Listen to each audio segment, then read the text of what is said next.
ఈ smart money అంటే ఏంటంటే అసలు ఈ స్మార్ట్ మనీ అనే మాట ఎక్కువ వింటుంటాము. హ్మ్. ఈ స్మార్ట్ మనీ ప్లేయర్స్‌ని గూడా ఈ టూల్ ద్వారా పట్టుకోవచ్చా మనం? పట్టుకోవచ్చు. ఇప్పుడు వాళ్ళు ఏమనుకుంటారో మనకు తెలవకపోవచ్చు. వాళ్ళు ఏం జేషిర్రనేది మనకి ఓపెన్ ఇంట్రెస్ట్ కాంట్రాక్ట్స్ ఎట్లుంటాయంటే ఆప్షన్ చైన్ డేటాలో ఓపెన్ అయిన కాంట్రాక్ట్ నేను కాంట్రాక్ట్ సెల్ చేసిన. మీరు బై అవును. చేసిర్రు. అవును. అప్పుడు ఒక కాంట్రాక్ట్ క్రియేట్ అయితది.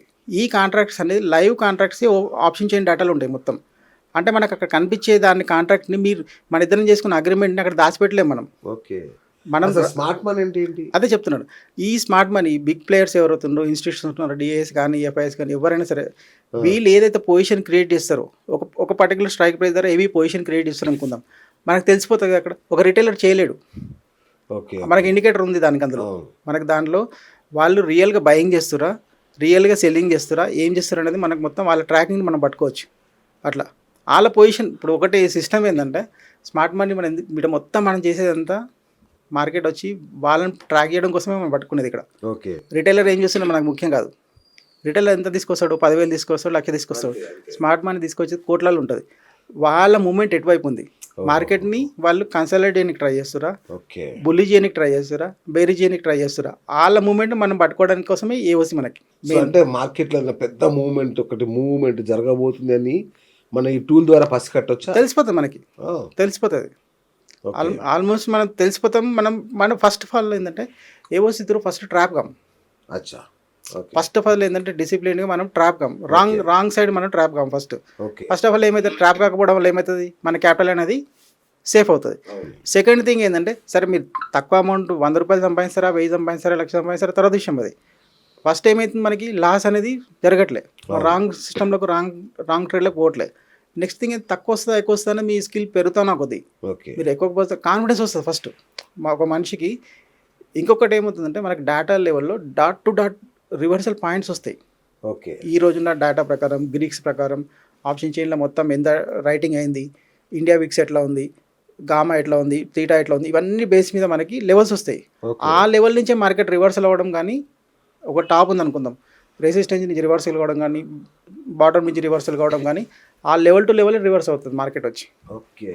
అంత అక్యురేట్‌గా ఉంటది. అవునా? హ్మ్. డాటా అనేది ఎంత బావుంటే అంత పర్ఫెక్ట్ అంటారు అవును. కదా! హ్మ్. సో, నాకు ఏఓసీ నుంచి డాటా ఎంత పర్ఫెక్ట్‌గా ఉంటది? 100%ఆ? 90% ఎంత? 100% పర్ఫెక్ట్ ఉంటది. ఎందుకు పర్ఫెక్ట్ ఉంటదంటే, ఈ డేటా మేము క్రియేట్ చేసిన డేటా కాదు యాక్చువల్‌గా అది. ఆ! డైరెక్ట్ ఎన్ఎస్‌సి నుంచి మేము టేకింగ్ పెయిడ్ డేటా ఇదంతా. ఓకే. మాకు ఎన్ఎస్‌సి నుంచి డైరెక్ట్ లైవ్ డేటా వస్తది. ఓకే. ఆ లైవ్ డేటాని మేము ఒక రీటైల్ ట్రేడర్‌కి ఎట్లా యూజ్‌ఫుల్ అవుతది. దాన్ని మోడిఫై చేసి ఏ టూల్స్ వాడి అన్నీ చేసి మేము దాన్ని ఒక రిటైల్ ట్రేడర్‌కి ట్రాప్ కాకుండా ఉండడం కోసం సెట్ చేసిన సిస్టమ్ అన్నట్టు యాక్చువల్‌గా ఇది. ఓహ్! అట్లా. ఓకే. ఓకే. అది. సో, 100% అక్యురసీ ఉంటది. 100% ఉంటది. ఓకే. డేటాని దాచిపెట్టలేరు కదా! ఓకే. నేను అదే చెప్పినా కదా! ఇప్పటిదాకా మన ఇద్దరం చేసుకున్న కాంట్రాక్ట్‌ని మనం దాచిపెట్టలేమని చెప్పేసి. ఓకే. అట్లా. రైట్. మీ సాఫ్ట్‌వేర్‌లో హ్మ్. స్క్రీనర్స్ అనే ఒకటి సాఫ్ట్‌వేర్ అవును. ఆప్షన్ ఉందంట. అవును. అంటే అది స్వింగ్ ట్రేడర్స్‌కి ఎట్లా ఉపయోగపడుతుందది? స్క్రీనర్స్ మనకు 3 స్క్రీనర్స్ ఉన్నాయి యాక్చువల్‌గా. ఓకే. స్క్రీనర్స్ ఏంటంటే స్టాక్స్‌లో అయితే ఏంటంటే ఈ ఏఓసీ యూజ్ చేసి ఫస్ట్ ఆఫ్ ఆల్ మనం ఏమేమి చేయొచ్చు అనేది మనం ఒకటి చూద్దాం ఫస్ట్. ప్లీజ్. యాహ్! మనం చేయవలసింది ఏంటంటే ఇండెక్స్‌లో ట్రేడ్ చేయొచ్చు. ఆ! ఇంట్రాడేలో. ఓకే. ఇండెక్సెస్ అంటే ఏంటి? నిఫ్టీ చేయొచ్చు, బ్యాంక్ నిఫ్టీ చేయొచ్చు, సెన్సెక్స్ చేయొచ్చు. ఏమేమి ఇండెక్సెస్ సో, అన్నీ ఏదైనా చేయొచ్చు. చేయొచ్చు. ఇండెక్స్ చేయొచ్చు. ఓహ్! ప్లస్ ఎఫ్ఐఎన్ఓ స్టాక్స్ మొత్తం చేయొచ్చు. ఆ! ఏదైతే ఎఫ్ఐఎన్ఓ స్టాక్స్ అంటే ఫ్యూచర్ అండ్ ఆప్షన్స్‌లో ఏదైతే లిస్ట్ అవును. అయిన స్టాక్ ఉంది. అదాని ఎంటర్ప్రైజెస్ ఉంది. లేదా రిలయన్స్ ఉంది.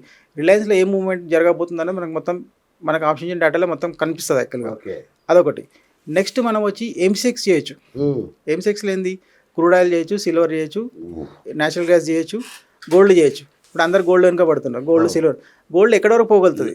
ఎక్కడి వరకు కాన్సంట్రేషన్ ఉంది? ఎక్కడి వరకు ఓపెన్ ఇంట్రెస్ట్ బిల్డప్ అయింది? ఎవ్రీథింగ్ మనం ట్రాక్ చేయొచ్చు యాక్చువల్‌గా. అచ్చా! అది. ప్లస్ ఈ స్క్రీనర్స్ ఏందంటే మనకి ఇంట్రాడే స్క్రీనర్స్ కొన్ని ఉంటాయి. Okay. Plus swing trading screeners ఉంటాయి. ఓకే. ఇంట్రాడేలో ఏంటంటే ఆ రోజు మార్నింగ్ నుంచి 9:30 తర్వాత నుంచి 2:30 లోపల క్లోజ్ చేసుకునే ప్రాఫిట్ కానీ లాస్ కానీ క్లోజ్ చేసుకునే స్క్రీనర్స్ ఒకటి ఉంటాయి. ఇంట్రాడేలో స్టాక్ స్క్రీనర్స్ ఉంటాయి. అవును. ఇండెక్స్ కూడా స్క్రీనర్స్ ఉంటుంది మామూలుగా. తర్వాత ఏంటంటే స్వింగ్ ట్రేడింగ్ స్క్రీనర్స్ ఉంటాయి. స్వింగ్ ట్రేడింగ్ స్క్రీనర్స్ ఎట్లా ఉంటాయంటే ఎవరైతే స్మార్ట్ మ్యాన్ ఉన్నారో ఏ పొజిషన్ దగ్గర ఏ లెవెల్ దగ్గర హైయెస్ట్ పొజిషన్ కాన్సన్ట్రేషన్ చేస్తున్నారు. ఒక పర్టికులర్ స్టాక్ ఉంది. ఐసిఐసిఐ బ్యాంక్ ఉంది అనుకుందాం. దాని స్టాక్ ఇప్పుడు 1000 నడుస్తుంది. అవును. వాళ్ళు సపోర్ట్ దగ్గర ఒక 950 దగ్గర హైయెస్ట్ సపోర్ట్ పెట్టుకున్నారు. లేదా 1050 దగ్గర హైయెస్ట్ రెసిస్టెన్స్ పెట్టుకున్నారు అనుకుందాం. రైట్. మనకు రెసిస్టెన్స్‌కి వచ్చినప్పుడు మనకేం ఛాన్స్ ఉంటది యాక్చువల్‌గా? కిందికి పోవడానికి ఛాన్స్ ఉంటది. అవును. అక్కడ ఒక ఎంట్రీ ఉంది. అవును. 950 సపోర్ట్‌లోకి వచ్చిందనుకుందాం మార్కెట్. అక్కడి నుంచి అది ఎక్కడి వరకు ట్రావెల్ చేయనీకి ఉంటది? 1050 వరకు ట్రావెల్ చేయడానికి ఛాన్స్ ఉంటుంది. వచ్చినప్పుడే, ఓకే రానప్పుడు మనం చేయం. అది మనకు సిస్టంలోకి వచ్చిందని మాత్రం మనకు సిస్టంలో చూపిస్తుంది. ఓకే దాన్ని బట్టి మనం ఎట్లా ట్రేడ్ చేయాలనేది, ఇప్పుడు కొందరు ఎంప్లాయీస్ ఉంటారు, అందరూ డే మొత్తం మార్కెట్లో చేయలేరు యాక్చువల్గా. ఓకే వాళ్ళకి స్వింగ్ ట్రేడింగ్ కానీ, లేకపోతే ఎంసెక్స్లో వచ్చి, ఎంసెక్స్ వచ్చినది ఈవినింగ్ 5:30 నుంచి ఉంటుంది మార్కెట్ యాక్చువల్గా. 5:30 నుంచి 10-11 వరకు ట్రేడ్ చేయొచ్చు. అది దానికి కూడా ఆప్షన్ చైన్ డేటా ఉంటుంది. క్రూడ్ ఆయిల్ ఎన్జిఓ వచ్చి అసలు బ్రహ్మాండంగా వర్క్ చేస్తుంది యాక్చువల్గా. ఎక్స్చేంజ్ ఎంసెక్స్ అది మల్టీ కమోడిటీ ఎక్స్చేంజ్ ఉంటుంది కదా, okay silver, gold plus evening చేయొచ్చు. ఈవినింగ్ ఈవినింగ్ 5 తర్వాత దాని ఆప్షన్ చైన్ డేటా కూడా వస్తుంది మనకి. ఆ డేటాను కూడా first option chain data read చేయడం అనేది మనకు వస్తే, ఆ క్రూడ్లో వేస్తామా లేకపోతే స్టాక్లో వేస్తామా ఇండెక్స్లో వేస్తామా అనేది మన ఇష్టం. అది అట్లా చాలా మంది ఎంట్రీ ఈజీనే అన్నట్టుగా ఫ్రీగా అకౌంట్లు ఇస్తారు, చక్కగా జాయిన్ చేపిస్తారు, ఎంట్రీ ఇచ్చేస్తాం. అవును. ఎగ్జిట్ కావడానికి మన టూల్లో ఏమైనా సొల్యూషన్ ఉందా, ఎప్పుడు ఎగ్జిట్ కావాలనేది? 100% ఉంటుంది. ఫస్ట్ ఆఫ్ ఆల్ వచ్చి చాలామంది చేసే మిస్టేక్స్ ఏంటంటే ఎంట్రీ రాంగ్ మిస్టేక్. మన వాళ్ళు ఏమనుకుంటారంటే అవుతుందో లేమోలే, ఇప్పుడు క్యాండిల్ చూడగానే అనిపిస్తుంది, అన్ని గ్రీన్ క్యాండిల్ చూడగానే ఇక్కడ నుంచి ఇంకా పోతుందేమోలే అనిపిస్తుంది. పోతుందేమోలే అనడానికి వాళ్ళు అక్కడి నుంచి రివర్స్ అవుతారో తెలియదు మనకి. ఇంకా కంటిన్యూషన్ ట్రెండ్ అనేది, ఇప్పుడు బుల్లిష్ ట్రెండ్ ఉంది అనుకుందాం, ఆ కంటిన్యూషన్ ఉందా లేకపోతే అక్కడ రివర్స్ అవుతుందా అనేది ఒక రీటైల్ ట్రేడర్ పట్టుకోలేడు యాక్చువల్గా. మన టూల్లో పట్టుకోవచ్చు. అదే చెప్తున్నా. ఇప్పుడు 24,600 అని రెసిస్టెన్స్ ఉంది అనుకుందాం, 200 నుంచి అది ట్రావెల్ చేస్తూ వస్తుంది, 600 వరకు వచ్చింది. ఇతను ఏమనుకుంటాడు, 600 వరకు వచ్చింది ఇంకా 700 పోతుంది అనుకుంటాడు. మేమేం చేస్తాం యాక్చువల్గా, ఏవల్స్ యూజ్ చేసేవాళ్ళం, 600 దగ్గర మేము రివర్స్ ఎంట్రీ తీసుకొని మేము మా ప్లానింగ్లో ఉంటాం, తనేమో ఎంట్రీ ప్లానింగ్లో ఉంటాడు. ఇప్పుడు ఎవరు ట్రాప్ అవుతారు ఇక్కడ? ఓకే మేము రాంగ్ ట్రేడ్లో పోతలేం కదా. మాకు తెలిసిపోయింది ట్రెండ్ అక్కడికి లాస్ట్ అని మాకు తెలుసు, ఆయనకు తెలియదు కదా. ఆయన అక్కడ ఏం చేస్తాడు, ఇక్కడ నుంచి ఇంకా ముందుకు పోతుందని చెప్పేసి అక్కడ ఎంట్రీ అవుతాడు, అక్కడ పసాయించిపోతాడు. అది ఎంట్రీ రాంగ్. అది ఎగ్జిట్ కూడా అంతే. చాలా మంది ఎగ్జిట్లో ఏం చేస్తారు, లాస్ వచ్చినప్పుడు పిచ్చి పేషెన్స్ వస్తుంది, ప్రాఫిట్లో ఉన్నప్పుడు 10 రూపాయలు 100 రూపాయలు లాగానే పారిపోతారు. లాస్ట్లో వాళ్ళకి ఏంటంటే, ఇప్పుడు ఈ మార్కెట్లో ట్రేడ్ చేసే విషయం తను ఒక్కనికే తెలుస్తుంది. ఒక మనిషి అద్దం మీద ముందు నిలబడితే ఎట్లా ఉంటుందో ఆయనకే తెలుస్తుంది తప్పించి, కానీ చెప్పడు. నా ఫ్రెండ్స్ తోటి షేర్ చేసుకోనికి రాదు, ఇంట్లో చెప్పనీకి రాదు, ఎవరు చెప్పనీకి రాదు. అది ఒక కసి అనేది పెరుగుతూ ఉంటుంది మార్కెట్లో. దానికన్నా ఏంటంటే నేర్చుకుంటే డెఫినెట్గా చేయనీకి ఉంది. మార్కెట్లో డబ్బులు ఉన్నాయి, లేవని కాదు. ట్రిపుల్ సపోర్ట్ అనేది ఇంట్రాడే వాళ్ళకి అది ఎట్లా ఉంటుంది? అదే మనకి ట్రిపుల్ సపోర్ట్తో పాటు ఇప్పుడు ఇదాక మనం స్క్రీనర్స్ గురించి మాట్లాడాం కదా, ఆ స్క్రీనర్స్లోనే ఒక సపోర్ట్ ఏంటంటే ట్రిపుల్ సపోర్ట్ ఒకటి, ట్రిపుల్ రెసిస్టెన్స్ అనేది ఒక సపోర్ట్ వస్తుంది. ట్రిపుల్ సపోర్ట్, ట్రిపుల్ రెసిస్టెన్స్ ఊరికే రాదు. అది నేను ఇంతకుముందు మనం ఫస్ట్ చెప్పినప్పుడు నేను చెప్పిన 3 కాంపోనెంట్స్ ఉంటాయి మార్కెట్లో అనేది. ఓఐ ఒకటి అంటే ఓపెన్ ఇంట్రెస్ట్ ఒకటి, open interest change. Open interest change అంటే ఈ రోజు రైటర్స్ మార్కెట్ని ఏం చేయాలనుకుంటారు వాళ్ళు, వాళ్ళది చాలా కీ రోల్ ఉంటుంది మార్కెట్లో. వాళ్ళు ఏం చేయాలనుకుంటారు, మార్కెట్ ఆ సైడే మూవ్ అవడానికి ఛాన్స్ ఉంటుంది. ప్లస్ రీటైలర్స్ ఏం చేస్తారు అనుకుంటున్నారు యాక్చువల్గా. ఈ రీటైలర్స్ ఎక్కడ కనిపిస్తారు, మన వాల్యూమ్లో కనిపిస్తారు. ఈ 3 ఎలిమెంట్స్, 3 కాంపోనెంట్స్ ఎక్కడ కాన్సన్ట్రేషన్ అయ్యి ఉందనేది మనకు స్క్రీనర్లు వస్తాయి. సపోజ్ ఇప్పుడు యాక్చువల్గా ఏంటంటే వాల్యూమ్ ఒక్కటి కానీ, ఓపెన్ ఇంట్రెస్ట్ కానీ, ఓపెన్ ఇంట్రెస్ట్ చేంజ్ కానీ, ఇది ఒక్కటి కూడా సపోర్ట్ లాగా రెసిస్టెన్స్ లాగా పనిచేస్తుంది యాక్చువల్గా. అంత కెపాసిటీ ఉంటుంది దానికి. దీంతో పాటు వీడు ఒక గన్మెన్ అనుకుందాం, ఓపెన్ ఇంట్రెస్ట్ ఒకటే గన్మెన్ అనుకుందాం. ఓపెన్ ఇంట్రెస్ట్తో పాటు ఓపెన్ ఇంట్రెస్ట్ చేంజ్ కూడా వచ్చి పక్కకు నిలబడి అనుకుందాం, వాడు ఒక గన్మెన్ అవుతాడు. 2 గన్మెన్స్ ఉన్న చెక్ పోస్ట్ని ఇవ్వడం దాటగలుగుతాడా? దీంతో పాటు వాల్యూమ్ కూడా వచ్చింది అనుకుందాం, ఆ 3 గన్మెన్ ఉన్న చెక్ పోస్ట్ని ఎవరైనా దాటడానికి ఛాన్స్ లేదు. ట్రిపుల్ ప్రొటెక్షన్ అది ఎప్పుడు రెసిస్టెన్స్లా ఒక పర్టికులర్ స్టాక్. ఇప్పుడు నిన్న బిఎల్ ఉంది, ట్రిపుల్ రెసిస్టెన్స్లోకి వచ్చింది అంటే అక్కడి నుంచి అది ఏం చేయాలి అసలు యాక్చువల్గా, అది రివర్స్ అవ్వాల్సింది అక్కడి నుంచి. అది రివర్స్ అవ్వకుండా దాన్ని బ్రేక్ చేయాలంటే కింది నుంచి అంత ప్రెజర్ రావాలి, అంత మనీ పంప్ కావాలి, ఎక్కడి నుంచి ఫుడ్ సైడ్ నుంచి ప్రెజర్ రావాలి. ఇది రాకుండా పోతే వీడు భయపడు. ఆప్షన్ రైటర్స్ ఎట్లుంటారంటే ఫస్ట్ ఆఫ్ ఆల్ లేజీ అంటే మనం వాళ్ళని నెగిటివ్ మాట్లాడమని కాదు, వాళ్ళకు ఒక లెవెల్ ఉంటుంది అన్నట్టు యాక్చువల్గా. ఆ లెవెల్లో ట్రేడ్ చేస్తారు. రిటైలర్కి అట్లా కాదు, వాడు ఎట్లా ఇష్టమైనట్లుగా ఎంటర్ అవుతాడు. ఎంటర్ అయిన దగ్గర నుంచి ఆయనకు మూమెంటం కావాలి, మూమెంటం లేకపోతే డబ్బులు పోతూనే ఉంటాయి.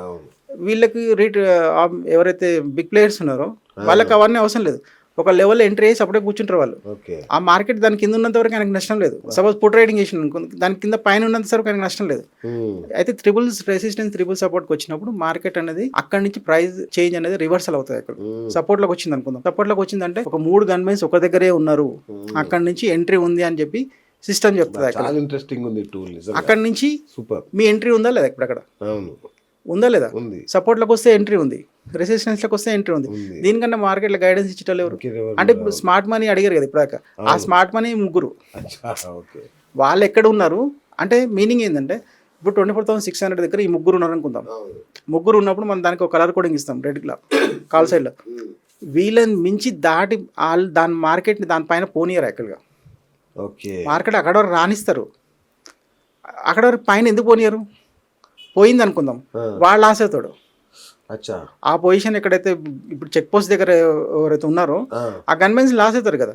ఆ చెక్ పోస్ట్ మనం బ్రేక్ చేసినాం అనుకుందాం, ఓకే, వన్ జాబ్ పోతుంది యాక్చువల్గా, నువ్వేం చేస్తున్నావు అని అంటారు. అవును. అట్లాగే ఆ పొజిషన్ని పోనీయాడు, అక్కడి నుంచి రివర్సల్ అవుతుంది. అట్లాగే కింద కూడా అంతే, సపోర్ట్ సైడ్ కూడా అంతే. రైట్. ఇప్పుడు డాట్ టు డాట్ రివర్సల్ అంటారు. ఇదే డాట్ నేను చెప్పేది, ఇదే డాట్ టు డాట్ ఎట్లా వస్తుందంటే చాలా మందికి ఇప్పుడు ఇది ఒక్క పాయింట్ వీళ్ళు పట్టుకోగలుగుతారు. చాలా మంది ఇప్పుడు అనలిస్ట్ కానీ టీవీ షోలలో కానీ ఇప్పుడు 24,600 ఉంది, 600 దగ్గర హైయెస్ట్ కాన్సన్ట్రేషన్ ఉంది మార్కెట్ ఇక్కడ. కానీ 24,600కి 600 నుంచి ఇప్పుడు నిఫ్టీ తీసుకుంటాం, 600 నుంచి ప్రతి దానికి ఒక 50 పాయింట్స్ స్ట్రైక్ ప్రైస్ డిఫరెన్స్ ఉంటుంది. 600 నుంచి 650 లేదా 600 బిలోసే 550 అట్లా ఉంటుంది. ఏ పాయింట్ వరకు ఆ పాయింట్ డైరెక్ట్ ఈ రోజున డేటా ప్రకారం గ్రీక్స్ ప్రకారం దీని ప్రకారం ఏ పాయింట్లో అంటే 623 నుంచి రివర్స్ అవుతుందా, 612 నుంచి రివర్స్ అవుతుందా, 625 నుంచి రివర్స్ అవుతుందా అనేది ఎవ్వరు చెప్పలేరు ఇప్పుడున్న మార్కెట్లో అనలిస్ట్ వచ్చి. బట్ ఏవోసి చెప్తుంది ఆ పాయింట్ నుంచి మార్కెట్ రివర్స్ అవ్వడానికి ఛాన్స్ ఉందని చెప్పి అక్కడనే చెప్తుంది. అది డాట్ ఎక్కడ యూటర్న్ తీసుకుంటూ చెప్తుంది, ప్రైస్తో సార్ నెంబర్తో సార్ చెప్తున్నాను నేను. ఆ నెంబర్తో మనం ఒకసారి లైవ్ షో చేద్దాం, బ్యాక్ టెస్టింగ్ చేద్దాం ఒకసారి, మన లైవ్ చేస్తే చూపిద్దాం ఒకసారి. అయితే అది నేను డాట్ టు డాట్ చెప్తున్నా. ఓకే.